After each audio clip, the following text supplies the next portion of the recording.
Greetings to one and all, it's your old buddy Jay here, coming at you with another episode of Countermeasures. Now this week I would like to talk about one of the most successful brands and one of the most recognisable on the planet, and that is the Amazing Spiderman.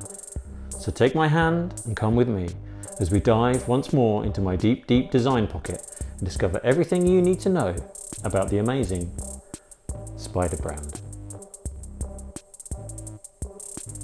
Definitely can't see the wire, no? Cool. When we think about brands, we often think about the most common and the most popular products on the market. Coca-Cola, McDonald's, Nike, these are all brands that have spent a long time building an image that is instantly recognisable and remembered. An image that is grounded in positivity and focuses on creating a happy relationship that you would want to maintain throughout your life. It is easy to look at a company or product and pull apart what makes them tick, the things that connect us to them and the reasons why. There are several key factors to consider when building brand recognition, and it is that I'm going to take a closer look at today in this episode. When I sat down and started to pull together the key brands that have influenced my life, it was quite astounding. You can map out the past years of your life through the relationships of these brands like some kind of twisted consumer timeline, whether it was global hypercolour t-shirts in the 80s, Fila trainers in the 90s, or clear diesel eyewear in the noughties. One thing is common. Some brands attach themselves to you for a while and then fade away as new fashion trends take their place. The ones that stick with you are the ones that have the most influence on you. They are most valued and adapt with you as the times change. These are the ones that excel at longevity, and let's face it, all brands want longevity. So Coca-Cola, McDonald's and Nike are all masters of evolving their brands and are excellent examples of how to maintain a strong relationship with their markets over long periods of time. But they are not the only examples, and I'm not even convinced they are the best examples of how to get this long-term connection absolutely right. I want to talk about the master of branding, the top dog of public awareness, and the quintessential example of branding done right over a long period of time. I am, of course, talking about Jesus. Actually, I might leave that one for another time. Let's sidestep the OG for a moment and talk about another incredibly popular brand that has evolved and adapted to the market and the world around it to form one of the most successful icons of the last 60 years. Your friendly neighbourhood Spiderman. I'm interested in the connection that branding has with the average person on the street and what makes that attachment rate so unique. Many products promise a better lifestyle to help make you happier and to help give you some kind of purpose in your life. The Spider brand achieves all of this and much more. So how does a brand that isn't actually that old seep itself into our popular culture and have such a huge resonance with people? You can travel anywhere in the world with a Spider-Man t-shirt on and people instantly recognise this branding. The spider logo on a red, blue and white colour palette crosses language barriers globally. Everyone knows who Spider-Man is, everyone knows what he stands for, and everyone can relate to his day-to-day struggles. But wait, let's go back to the beginning, back to a time where there was no internet, where Trump never was president, where we hadn't even landed on the moon, back to the swinging 60s. Spider-Man first appeared in Amazing Fantasy number 15 in August 1962. It was the final issue, which is often cited as the reason why the editor allowed for such an unusual character to appear. The Amazing Spider-Man issue 1 debuted shortly afterwards and is still Marvel's flagship title today. Spider-Man was an orphaned American teenager who was bitten by a radioactive spider and gained strength, speed and abilities, as well as an early warning system called the Spider Sense. Before you've even read the first page of this comic, the initial elevator pitch is a great one. The concept immediately allows the reader to put themselves in Spider-Man's shoes. He has a flawed humanity by design, an American hero full of rich and moral and psychological complexity. If this extraordinary accident can happen to such a downtrodden young individual, then it could happen to me or you or anyone. That instant connectivity is a vital component that makes the Spider-Man brand relatable to its audience. This wasn't something that was handed down or given out, it was a freak occurrence that turned a young boy's life around from a bleak looking future to a positive one, and anyone with day-to-day struggles can relate to wanting some kind of change. Audiences emotionally bond with Spider-Man through a sharp mixture of projection, longing, admiration and aspiration. These words are commonly found in any brand guidelines. Spider-Man, aka Peter Parker, was created by the legendary editor-writer Stan Lee and artist-writer Steve Ditko, both who sadly passed away in 2018. Stan Lee had the initial idea of Spider-Man after watching a fly crawl up a wall in the Marvel office. He quickly invented Stick to Wall Man. Thankfully, that character developed. The premise behind the Peter Parker character is that he would be an ordinary teenage boy from Queens in New York City, one who had all the insecurities that come with those formative years, and one who had to also deal with rejection, inadequacy, loneliness, and financial issues. These are all very realistic subjects that no other comic book characters were dealing with at that time. Peter would gain extraordinary powers that would enable him to help others while working things out for himself. When presented with the idea of Spider-Man, Marvel's head at the time, Martin Goodman, said, "That's the worst idea I ever heard of." Before the character was fully fleshed out, Lee approached legendary artist Jack Kirby, who also had a similar character in mind called the Silver Spider. This character found a magic ring that gave him his powers. They talked and Lee asked Kirby to draw up some early pages of how this character could look, but ultimately didn't like how the character was progressing. Lee is quoted as saying, "I hated the way he was doing it. Not only that, he did it badly. It wasn't the character I wanted. It was too heroic." Lee approached Dicto with the same brief and things started to develop. Dicto tackled this through a more practical lens. He knew that Spider-Man would need to climb walls, so he wouldn't have hard boots or thick gloves. Kirby drew him with a web gun to swing around with, but Dicto changed this to wrist-mounted web shooters. The web shooters and other James Bond-like gadgets would be created by Peter Parker himself. It was important to outline that he was also good at science, and this further emphasised his nerd-like demeanour and strengthened the relationship to the outsider. Dicto was also the first to suggest covering Spider-Man's face. Up until this point, comic book characters like Superman would always have their face exposed, partly to help with the expressions when drawing the character in different situations. Although Batman had a cowl, you could still see that he was a white guy with facial movements. Dicto suggested that hiding Spider-Man's face entirely would allow him to maintain his anonymity. Was he white or black? A boy or a girl? That ambiguity is another key aspect of the brand that is constantly played with throughout all Spider media today. Miles Morales is a black teenager from Harlem and is one of the more recent incarnations of Spider-Man that reinforces the fact that it doesn't matter who is behind the mask if you're doing good deeds. In that respect, Spider-Man can be anybody, and over the years the character has had 13 different people behind the mask. And the SpiderBrand is therefore relatable to everyone. It could easily be you in that suit. Distinguished writer Salvatore Mondello, who wrote Spider-Man, Superhero in the liberal tradition in 1976, suggests that during the period from 1962 to the mid-1970s, just after Watergate, the comic The Amazing Spiderman must be seen as an extension of a conservative view of politics and public life. Spidey's heroics are placed at the service of Cold War politics, battling communists, and in one case personal gain, helping out with Aunt May's mortgage. Based on a close reading of certain issues of The Amazing Spider-Man, Mondello ultimately concludes that during the late 60s and early 70s, Spider-Man had helped to keep alive American liberalism among the young, a tradition stressing cooperation among individuals and minorities rather than conflict, moderation in politics rather than extremism, and the right of each American to social recognition and economic opportunity. This reinforces how the character and story development reflects the world around it as times change, like all good brands do. Between 1967 and 1973, Spidey became a social crusader targeting problems such as drug use and many other public causes which helped to reinforce brand relationships with his audience. It is also impossible to ignore the relationships that this character has to religion. There are many different connections that can be linked to many religions, another enhancement for the overall branding that brings different trains of thought together. In Neil Richardson's The Gospel According to Spider-Man, written in 2004, it is proposed that Spider-Man not only employs pastiches of famous scenes from the Bible, but also examines the theology of Christian belief. For example, the feature film's narrative,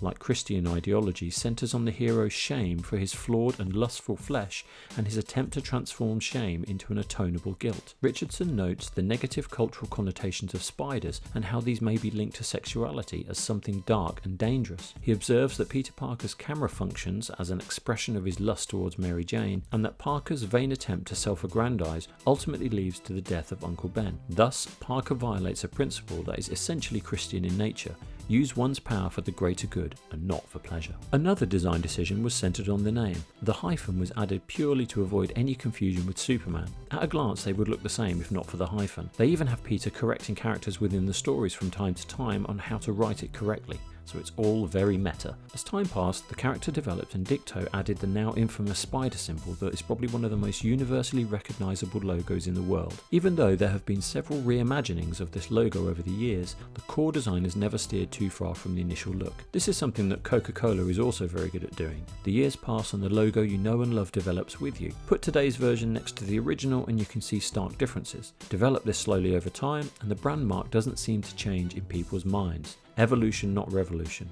Success by 1,000 cuts. Or something like that. Uncle Ben and Aunt May became secondary characters within Spider-Man's world once his parents were killed in a plane crash when he was a young boy. His aunt and uncle are an extension of the people he cares about as he's growing up, yet ultimately he still has to deal with being alone. He also adopted his own mantra, with great power comes great responsibility, throwing back to that earlier Christian link. This line was originally included in a text box in the final panel of his debut issue in 1962, but was loved so much that it was later reworked to be the teachings of Uncle Ben shortly before he is killed by a mugger. The mugger turns out to be a criminal that Peter Parker let escape in an earlier confrontation because he didn't feel like it was up to him to stop him. This phrase reminds the audience that you must remain true to yourself at all times and to be aware of the repercussions that stem from the choices you make. A brand value that underlines the realistic undertones of this character. These values are easily understood by children and adults alike, allowing the audience to engage with this brand on a multitude of childlike and grown-up levels. Over the course of many years, the adventures of Peter Parker have been detailed in a variety of comic books. The most successful and longest running is The Amazing Spiderman. During the time of this comic series, readers saw huge changes within the life of the hero. He went from a nerdy teenager to an outgoing college student to a photojournalist, a soap opera of sorts. He has fought many exciting enemies such as the Vulture, Rhino, Scorpion, and of course his archenemy Dr. Octopus. He has teamed up with the Avengers, the X-Men and the Fantastic Four, as well as a tremendous amount of one-off tales with characters like Wolverine and Daredevil. Writing Spider-Man into fun, frolicking adventures or dark, gritty stories is made possible by how flexible yet complex his character is. He can drop in and out of any Marvel comic books with little effort, whether they are aimed directly at a younger audience or a more mature one, and it is that brand adaptability that also makes it easy to see why he has become one of the most popular characters in the Marvel comic universe, not to mention the flagship character for Sony, but I'll get to that a bit later. Now, the success of this character has always been about balance. Stories would outline how he had to study for a maths test that was happening tomorrow, yet he was also dealing with an alien invasion or a world-threatening event. As well as these traditional, life-threatening, monumental, against-all-odds stories, some of the Spider-Man issues focused on local store robberies or alley muggings or lost cats. These smaller stories often helped to fill out Peter's character as an ordinary kid and hit home the just-like-you relationship that the Spider-Man brand has with its audience. The balance of all these things happening is what keeps the stories interesting, timeless and alive. With all these stories that have an upswing, there are also inevitably dips. It is impossible to keep Spider-Man stories at an all-time high all of the time, and as a result, during the 90s and early 2000s, there were several storylines that began to embellish the main core of the character. One of the controversial storylines brought back his parents, which was also a plotline in the Amazing Spider-Man 2 movie with Andrew Garfield. This has been universally dubbed as a huge mistake by fans and undermined a lot of what made Peter so unique, being that his success came from tragedy. Needless to say, during this time in the 90s, Marvel were facing some financial troubles and started to sell off the rights of their characters in order to remain afloat. The movie rights for the X-Men went to 20th Century Fox, the rights to Spider-Man went to Sony, who still hold the film license franchise for him today. While it did bail out Marvel at the time, it caused issues with the on-screen brand copyright and ownership in later years. Several turns and twists to his backstory began to unravel the character. He was even cloned at one point until Marvel took it all back to the root that Spider-Man fans loved. People wanted the simpler backstory, so after a few years of undoing the damage and digging themselves out, Marvel came back with an explosive answer thanks to the advancement of technology. As well as the periodical issues, there would also need to be an assault on all other forms of media to reach an even wider audience. Over the years, Spider-Man has seen success on TV shows, animated cartoons, live-action movies, a Broadway show and video games, but none more so than in the last 20 years. There'd always been a profitable sideline to what was a strong narrative story within the comics, but never the main vehicle for the brand story. The problem became apparent when people's behaviour began to change. The way that people wanted to consume these stories didn't always lend itself to the medium of print. Technology took a huge leap forward during the early 2000s to the point where comics didn't necessarily need to be printed. They could be distributed digitally even more quickly. People wanted to consume these stories in a different way, on their phones, desktop computers and tablets. Marvel had to adapt once again and realised that if they were going to survive, they would need to think bigger. They still had many characters and stories to favour, but the interest of the general population was wavering as far as print was concerned. These printed stories were now being hoarded by the fanboys and girls and not always reaching the mass audiences due to cost and accessibility. Despite this, Spider-Man was still the mascot for Marvel, but the physical comic book distribution distribution volume decreased massively. There were a few creative bursts with films like Spider-Man 1, 2 and 3 and the Amazing Spider-Man 1 and 2, but they were short-lived and they didn't maintain a high level of interest. There were moments where cartoons popped up, but they only captured the attention of the younger audience and not the broader one. Spider-Man was a sought-after brand that was beginning to struggle to reach the right demographic. While the true comic book fans were never going anywhere, ushering in a new audience for Spider-Man would prove to be difficult. Any Spider-Man TV or film produced pre-90s looked terrible and couldn't quite capture the energy and the character in the way that the comics did. As a result, they tended to be laughed out of theatres. The Tobey Maguire movies did okay, but the follow-up reboot was a flop and people were beginning to lose interest. The brand story began to wobble, but only needed a little push to get it back on track. As time progressed and technology developed, creating good CGI within movies and TV shows is becoming easier and easier. The vast expense that the Sam Raimi Tobey Maguire film generated was becoming a thing of the past. Marvel saw that if they wanted to flourish, live action moving image done right was the way forward. Everything culminated in Jon Favreau's Iron Man movie in 2008. This was the first official Marvel Cinematic Universe film, although there have been others like the Hulk and films like that which were loosely canon. Marvel wanted to serialise their movies in the way that they had their comics for decades. The technology was now affordable and could achieve the feeling of these grand stories without compromising on quality or scope. Iron Man was a hit and paved the way for several other films, and Kevin Feige oversaw the whole process that would lead to each of the films linking together. It had been done for years, comic stories crossing over with Spider-Man to Doctor Strange to Ant-Man, etc., but no one had ever tried to do this in film successfully. The X-Men had continued storylines but had never stepped into other parts of the Marvel universe. The scope was too wide and the risk too high and the cost was too great. With the success of Iron Man, which was on a very small budget compared to a lot of the later Marvel films, the doors opened for films like Thor, Captain America and eventually the Avengers to play like the old Saturday serial westerns of the 50s. Each film had a core story that introduced new heroes and villains and subplots that would run through the entire series of films. As this approach gained traction and became a huge success, it was hard for the general public to ignore these new and exciting movies. Once again, they could see their heroes on the big screen, watch the origin stories and share this with their kids. Children could be introduced to these old characters in a new and fresh way. Marvel pioneered this approach and it was a success, finally reaching that audience that they thought they had lost through a different medium. As the storylines from each film slowly began to converge, the buzz around each movie would be who they would introduce next. Hulk, Black Widow, Hawkeye and many others had all had main roles or bit parts that slowly built up the Marvel universe through live action. Strong character development and arcs kept people guessing at the end of each movie, desperate to see the post-credit scenes that would allude to who was coming next in the next installment. As Marvel succeeded, it became abundantly clear that they were missing their flagship character, the character that everyone loves and admires and wants to see on the big screen again in this new world that had been carefully put together piece by piece. Spider-Man was on the tip of everyone's tongue, the most charismatic, the most fun, the one that appealed to everyone due to having such a powerful brand already established. The problem, of course, was that the movie rights to Spider-Man was owned by Sony. The word on the street was that Sony did not want to give up their cash cow for any reason, but as the MCU began to gather momentum, giving him back to the rightful owner seemed inevitable, especially after their own films hadn't been doing so well. Sony held out, however, and I'm sure that they sweated the Marvel bigwigs for a while before they came to an agreement. Sony had Spider-Man, but they had really failed to capitalise on the character in the correct way. After much talk and I'm sure a hefty financial deal on his loan to Marvel, he finally made the MCU debut in Captain America Civil War. Although he was only on screen for a few minutes, he clearly stole the show. The actor Tom Holland breathed life into this beloved character. 2 standalone films followed with more on the way, and it appears that the Spider brand is once again on the up and up. New video games were released, toys produced, comics printed, the list goes on and on. It is undeniable that this brand is above and beyond anything that has come before it. He has teamed up with Superman, Batman, Transformers and Obama.